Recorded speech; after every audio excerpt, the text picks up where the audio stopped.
Good morning students. आज हम fundamental duties के बारे में पढ़ेंगे, मौलिक कर्तव्यों के बारे में। 1975 में जो भारत सरकार है और जो हमारे संविधान विशेषज्ञ हैं, उन्हें क्या लगा कि जो भारतीय हैं वो अपने कर्तव्यों का सही से पालन नहीं कर रहे हैं, तो उन्होंने सरदार स्वर्ण सिंह कमेटी का गठन किया और सरदार स्वर्ण सिंह कमेटी ने 1976 ईस्वी में अपनी रिकमेंडेशंस प्रस्तुत की और 42वें संविधान संशोधन 1976 में जो हमारा संविधान का भाग 4 है उसमें 51A जोड़ा गया, जिसे हम फंडामेंटल ड्यूटीज अनुच्छेद 51 में जोड़ा गया, जिसे हम फंडामेंटल ड्यूटीज कहते हैं। अब फंडामेंटल ड्यूटीज है वो कितनी है? 11। ठीक है, 11 फंडामेंटल ड्यूटीज हैं और मैं कुछ आपको ट्रिक्स बताऊंगा कि इसकी सीक्वेंस आपको याद रहे। ठीक है, इसको मैंने लिख लिया है यहाँ पर। ठीक है, अब आप इसको इस तरह भी याद कर सकते हैं ट्रिक से, या इसकी जो लाइन है उससे भी आप याद कर सकते हैं। ठीक है, पहला क्या है? कौन। आपने याद रखना है कौन पहले। ठीक है, कौन से क्या है? कॉन्स्टिट्यूशन। कौन फ्री, आप ध्यान रखेंगे कि कौन फ्री सो ना। ठीक है, सो ना, bro pro cul and envi, bro pro cul and envi, science safe public property and excel in education, and excel in education. अब देखो इसके जो शब्द हैं, ठीक है, आप इनसे क्या कर सकते हैं कि जो ये मेन बेसिक वर्ड है वो आप उसको याद रख सकते हैं, ताकि जो आपको सीक्वेंस है इसकी वो बनी रहे आपके माइंड में। ठीक है, अब कौन से क्या बन रहा है? कॉन्स्टिट्यूशन।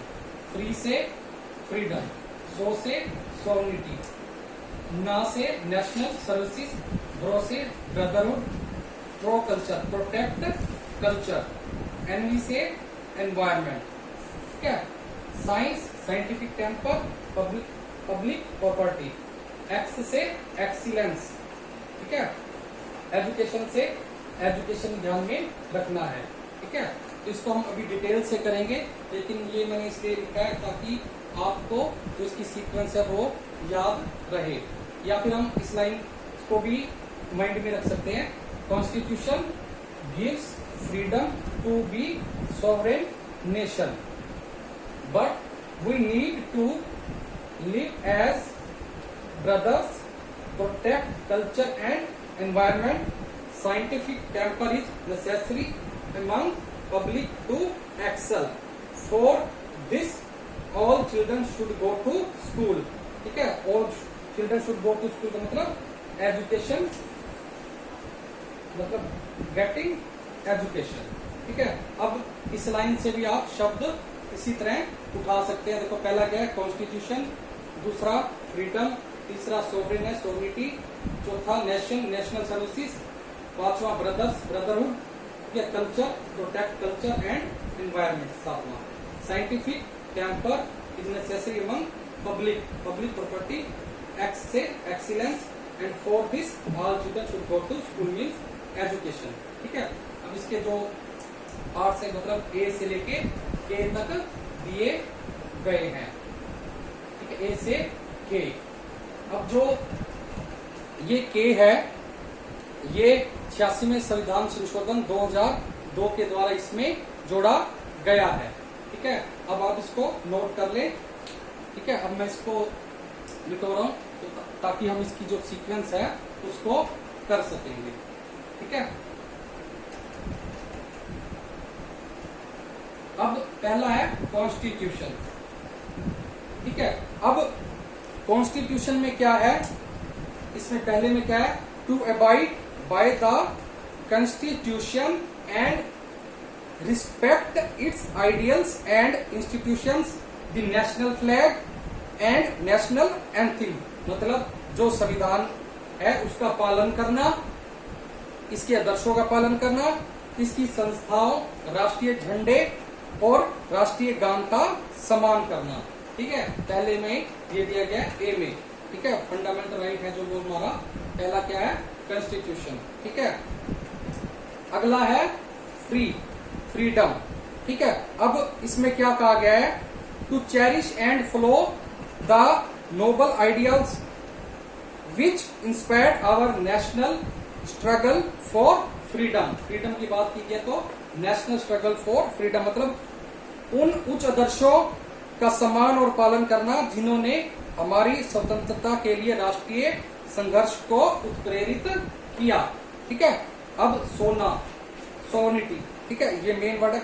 अब इसमें क्या है, to uphold and protect the sovereignty, unity and integrity of India मतलब भारत की जो संप्रभुता है, एकता है और अखंडता है, उसको बनाए रखना और सुरक्षित रखना।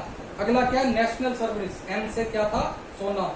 एन से क्या था, नेशनल सर्विसेज मतलब to defend the country and render national services when called upon to do so मतलब देश की रक्षा करना और आवश्यकता पड़ने पर राष्ट्रीय सेवा करना। ठीक है। फिर क्या था, ब्रदरहुड, ब्रो।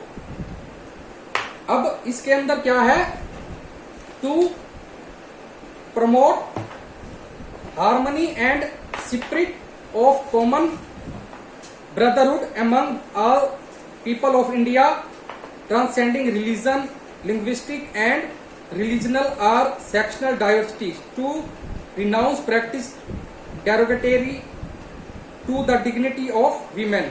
क्या था कि मतलब जो धार्मिक है, भाषाई है तथा क्षेत्रीय तथा वर्गीय भिन्नताओं से परे रहकर भारत के सब लोगों में मेल मिलाप तथा सामूहिक भाईचारे की भावना को बढ़ावा देना, स्त्रियों के सम्मान का अपमान करने वाले व्यवहार को त्यागना। ठीक है। अगला है प्रोकल। प्रोकल बताया था मैंने, प्रोकल एंड एनवी। प्रोकल में क्या है, प्रोटेक्ट कल्चर मतलब to value and preserve the rich heritage of our composite culture कि जो हमारी शानदार संयुक्त संस्कृति है उसकी परंपराओं का पालन करना, सम्मान करना और उसे बनाए रखना। फिर है environment, to protect and improvement the natural environment including forest, lakes, rivers and wild life and to have compassion for living creatures मतलब जंगलों, झीलों, नदियों तथा जनजीवन सहित प्राकृतिक वातावरण को सुरक्षित रखना तथा सुधारना तथा सजीव प्राणियों के लिए सहानुभूति रखना। ठीक है। अब 8वां क्या है, साइंटिफिक